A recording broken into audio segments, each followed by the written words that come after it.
I'm sure you're going to be looking at me that why are you this excited that Senegal won the Afcon? I am happy. See, sometimes when you try to do something, in an improper manner, the results at the end of the day might not be favorable to you. And we saw that play tonight between Senegal and the host nation Morocco. Now, I did say in that semi-final clash between the Super Eagles and Morocco that if Morocco decide to do the same thing they tried to do against the Super Eagles, against the Teranga Lions, they will miss it completely. I am so happy tonight that Senegal won the title, because not just even with the fact that they've been one of the best teams, obviously leading up to the final of the tournament. They've played really well. They've gotten their results in normal time. They didn't play penalties in this whole tournament, right? They did it with good football. They did it with leaving everything on the pitch. When I look at Morocco, I'm not denying the fact that they also played some very good football, right? They did. But you see, starting off from that quarterfinal to the semi-final to this final, there was just something off about them. There was, and I'm not even just talking about the team, because the team did play well, but the organizing committee, the Moroccan Federation, they just messed this whole tournament up. With everything that has happened in this match, I don't think you can compare this Afcon to the last one that was obviously played in Ivory Coast. You cannot. Because how is it that there was a very good 80 minutes, of football, and then the last 10 minutes to about 15 minutes was just about to be the worst match I've seen in this Afcon, just because Morocco thinks, oh yes, we are the host nation and we deserve to do whatever it is that we like in that match. No, absolutely not. Now, when you look at the formation that Fehintola, the head coach of Senegal, came out with, it came out with a strong line. It came out with a strong first 11. And did they play well? Absolutely. They did. They played really, really. In fact, they made Morocco look like, a B team. And don't forget that Morocco also started their first 11, their proper 11. Brahim Diaz, Hakim, Ashraf Hakimi, El Kabi, who was obviously leading the front line. Bono, who has been exceptional for them. Their best 11 was started obviously on that field. Now, where they got it wrong was and I think what the officials in this match tried to do was manage the match as much as possible to keep Senegal out probably till the 80th minute, maybe into extra time. If for any reason the games were obviously going to get extra time. And then what happens? Senegal scores, and then this call of, there was a foul leading to that. And how the VAR chooses not to even check it, if it was enough reason for that goal to be cancelled, it beats me. It honestly beats me that the VAR chose not to look at it. And then what happens a few minutes after that?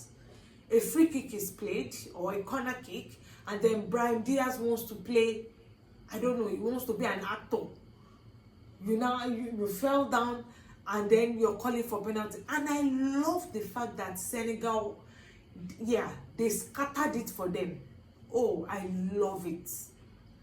Because trust me, what would have happened is, if immediately that penalty decision was made, the penalty was taken, Senegal would have lost that game. And they actually deserve to win it because they played very well. And they had scored a goal earlier that I think the VAR should have checked. But they chose not to check because, yes, it is Morocco, right? Why should we check it? And then just a foul that is nothing, absolutely nothing. VAR quickly checks it and they give a penalty. Really, seriously? See, as I said, I think the referee just tried as much as possible to not make a lot of wrong calls in the match until that 10 minutes where the goal was a goal for Senegal and it chose not to give it, and then wants to call a penalty for something that is not even what to be a penalty. And that way Morocco thinks, oh yes, they've won it. And what happened? Senegal spoiled it for them. Yes. Because if they had allowed them to play that penalty, the very minute the referee called the penalty, it would have been terrible. Because Morocco does not deserve to win this tournament. They do not. I'm not denying the fact that they've also played some very good football. They have. Because at some point in the game, they did put Senegal under pressure. They played very well. I think it was end to end from both sides, trying to get the goal and all that. Yes, I get that. But there were just some calls, even before that game where I felt like, Morocco does not deserve to get to the final. They do not. And then, as God will have it, Sadio Mane, who I have been so impressed about all through this tournament, I think he has somehow not really pushed himself out there, but he has also been the one that has carried the team. He's the one that has made a lot of the decisions that you see the team rallies around. He might not have, should I say, he might not have won the armband, not being the captain, but he has really shown that leadership quality that you expect your captain should give. I've been so impressed with him. And then after all the fracas of, oh, it's not a penalty, Senegal were at this point deciding if they were not even going to play the ball anymore. And Sadio Mane does what? They said, you know what? Let's play the game. If they want to win it, no problem. They can go ahead and win it. We would always have another opportunity. There's another Afcon. It just shows the level of maturity that Sadio Mane, has shown. Not just even in playing the game, but just that sportsmanship that you would expect from a player of his quality. It did show that. He went in his dressing room and he brought back the players, and you know what? They said yes. And they still allowed them to play the penalty. And then what happens? Brahim Diaz, that has been one of the best players for Morocco, somehow scored 5 goals in 5 different games, except for the game against the Super Eagles, where obviously I don't think he had anything to show in that game. And even this one, until the so-called penalty that he wanted to claim, he got the opportunity to put his team 1-0 ahead. And what did he do? Yes, I love it. He played a Panenka and Eduardo Mendy caught the ball. Because honestly and truly, I don't think they deserve. If they had won that game, I would be really and usually disappointed.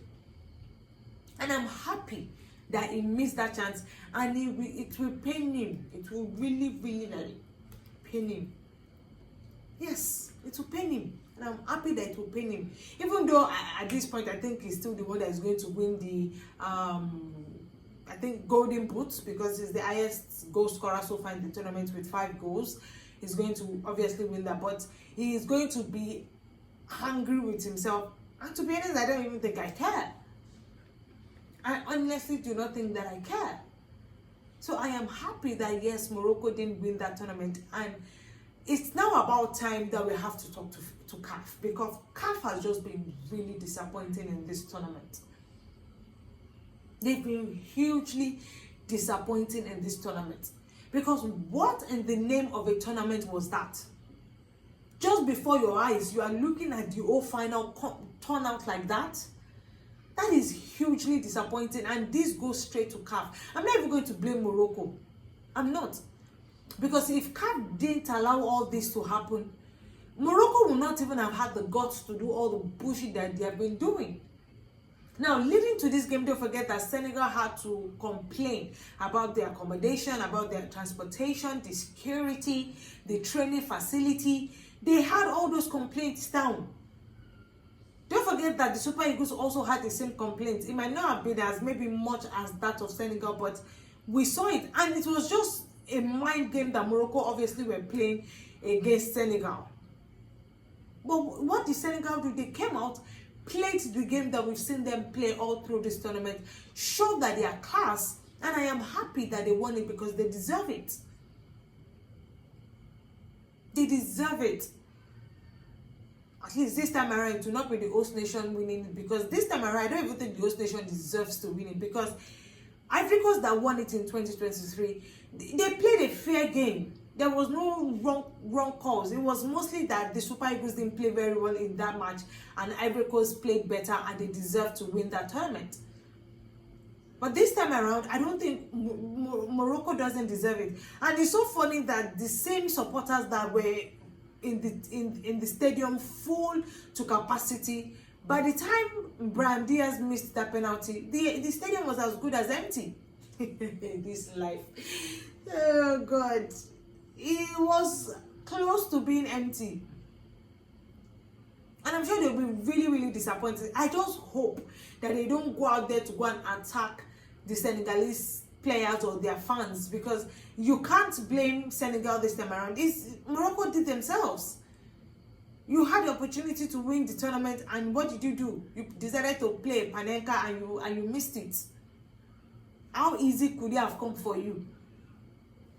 So yeah, I think the best team did win, and the best team won the tournament. Senegal, they really truly deserved it.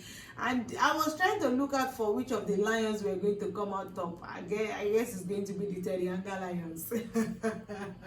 Lion against Lion. Well, I think should I say I am even more happy, because it's one of the Western or West African teams that won it, because the final are somehow, I think, apart from the last edition that saw two West Africans play in the final, Ivory Coast and Nigeria, this one is now not against West. So it's good that the West now have won over North Africans, because it's been an equal number of times that these sides have won the tournament. North Africans have won it 11 times, and West Africans have won it 11 times. So now that Senegal has won it, and that makes it 12, which is one over the North Africans. And I love it, because I think that when it comes to hosting this tournament, the West Africans, they just somehow do it better. They host the tournament very well. We saw what happened in Ivory Coast. It was an amazing tournament.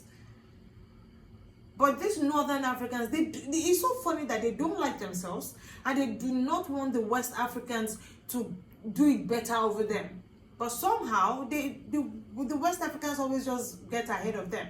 Even when you look at the rankings of the African teams, not just in the world, but even the African ranking, the West Africans are better and even better ranked than the North Africans. You definitely have Senegal there, you have Nigeria there, and I think I'm trying to remember which of the other country is the Western Africa. Aside from that, then maybe you now have Morocco, you have Ivory Coast, Algeria. Yeah,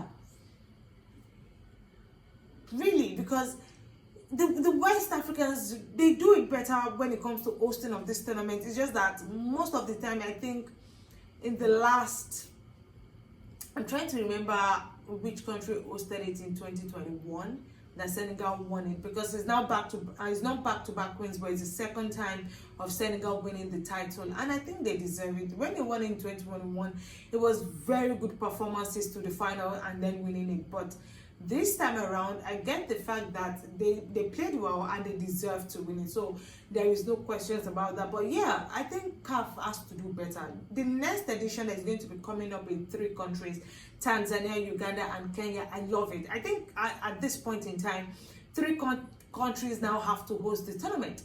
Because the fact that we are seeing that one country hosts the tournament, somehow they get to the final, yeah, it's bringing up a lot of questions. I get that, yes, it's the host nation and the chances of them getting to the final is probably higher than other countries, but it's bringing a lot of this, maybe a little bit of bad officiating, biasness, yeah, just a lot of questions as to how the other teams are being treated and all that.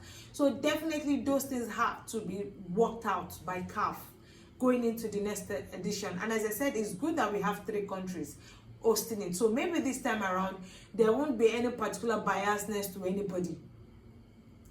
There won't be. So it makes it even more interesting to see who is going to definitely win that tournament when it happens in 3 countries. Because one person who cannot afford to open their eyes and let the other person to get an advantage. So it is good. Even when it's not 3 countries, maybe when it's 2, it's better than when it is just one country and you give them all the power and everything to decide what happens in the tournament and they make all, no. I think at this point, Africa, we cannot allow one country in Africa to be hosting Afcon anymore. I don't think that makes any sense. I get that it costs probably a bit more for it to be hosted in maybe 2-3 countries, but I think it gives those other countries the opportunity to say yes, they've hosted the tournament, because Afcon is not a joke. It's not a small tournament. It is not. So yeah, congratulations to the Teranga Lions of Senegal. They've done a good job, and yeah, I am so happy. So they are obviously going to be having the title. Morocco host nations will be taking on the silver medal, and then the Super Eagles of Nigeria will have the bronze medal. Now, yeah, they did beat Egypt in the game yesterday, and yeah, I think it was deserved. It was really deserved that the Super Eagles, who have also put in a very good shift, a very good performance, standout performances from one or two other players, they do deserve to win the bronze medal. I also feel like Egypt also played very well. Mo Salah, Omar Mamouche, all the players, I think they gave a very, very good stand for themselves. And I must say that yes, I think Afcon, CAF has to do better. And yeah, I think the CAF president, Patrice Motsepe, has to do better. This next edition that is happening just next year, right? It has to be hosted better. I hope the 3 countries are looking out and seeing what is happening now, and they can work on themselves and make sure that we don't have this sort of problems coming up again in Afcon. Please, we don't want it. Okay, we do not want it. So yeah, I think that would be my thought on the final of Afcon. And the tournament comes to an end. Yeah, it's been 1 month of some very good football, exciting performances, standout performances from players. The officiating, I would say, has been average, looking at what has happened in the last 2-3 games from the quarterfinal to the final. The officiating hasn't been really good, but they can do better. And yeah, I think so far I'll rate the tournament maybe a very good 7/10. Yeah, I will give it a 7/10, and it can get better. It can get better, because if I'm to compare the last edition and this one, I think the last edition did better. That would probably have a strong 8.5, almost 9% over 10. This having a 7, it's a drop. It's a huge drop from the last edition. So hopefully the next edition gets better. But yeah, that's my thought on the final of the Afcon. It comes to an end today, and yes, I guess every other person goes back to normal until the Afcon starts in February. Oh my God, where the ladies do it. Anyways, guys, that will be my thought on the game. Don't forget to share your thoughts in the comment section. I will definitely be reading. And yeah, please let me know if you which of the team you supported to win the title, and yes, if you're happy Senegal won it, or disappointed that Morocco did not. Also, don't forget to put on your post notification button to get our latest video when they drop. Also, ensure to like, share, and subscribe. You know what? The most important thing is that you subscribe, because it helps the channel to grow, and you know, it's absolutely free. You're not paying a dime for it, so please subscribe to the channel. And just before I go, don't forget to follow us on all our social media platforms at _official FSH on Facebook, Instagram, X, and TikTok. Anyways, guys, I think that will be the final episode on the Afcon series as it comes to an end today. Until Afcon starts, it's still your girl Fehintola. Enjoy the rest of your evening. Bye bye.